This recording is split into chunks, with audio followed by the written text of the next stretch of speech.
much, Dr. Carson, for being here today.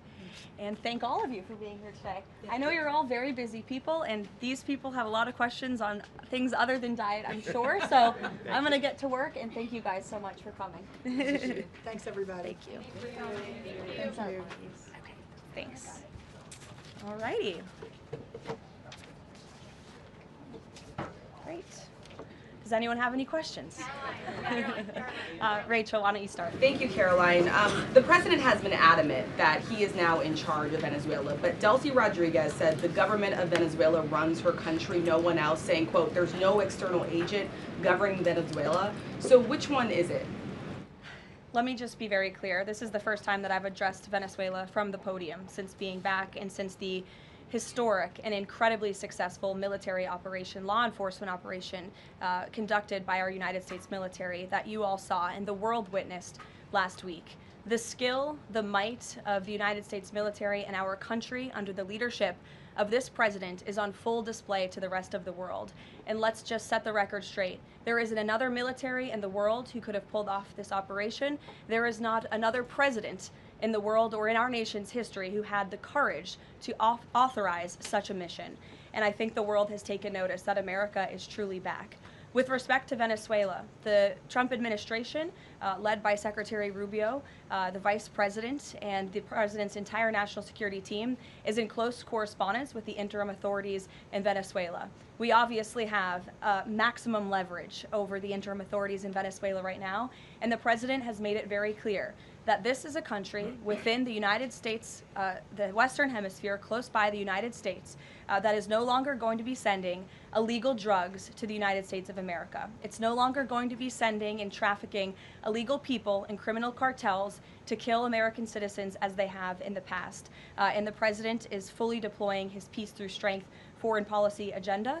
So we're continuing to be in close coordination with the interim authorities, and their decisions are going to continue to be dictated by the United States of America. Just one follow-up, when you talk about that leverage there, has the Venezuelan government fully committed to turning over its oil to the United States indefinitely, and what happens if they do not?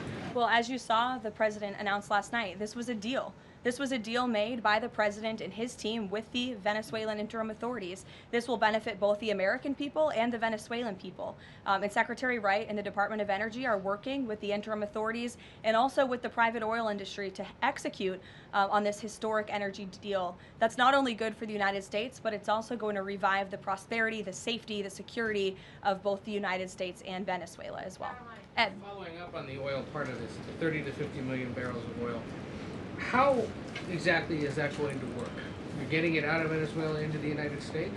Yes. And then what? That's exactly right. So as you know, Ed, as the president announced last night, this was the sanctioned oil that was basically just sitting in barrels, sitting on ships because of the effective quarantine of the United States of America.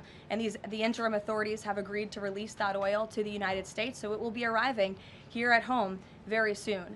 The United States government has already begun marketing Venezuelan crude oil in the global marketplace for the benefit of the United States, engaged the world's leading commodity marketers, key banks to execute and provide financial support for these crude oil and crude product sales.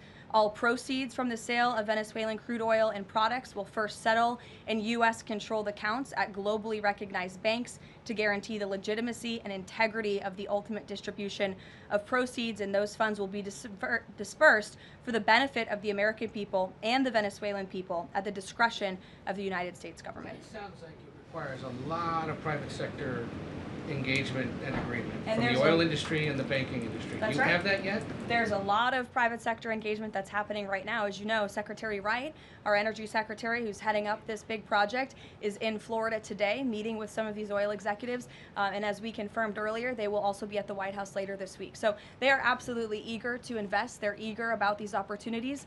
And Secretary Wright is a very well knowledgeable guy when it comes to oil and energy, and he's the perfect man for the job. Another corner of the world, Sure. real quick on Go ahead. Iran.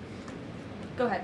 So just to follow up on the oil, 30 to 50 million barrels is an initial tranche, if you will, and then what happens after that? What I won't get ahead of the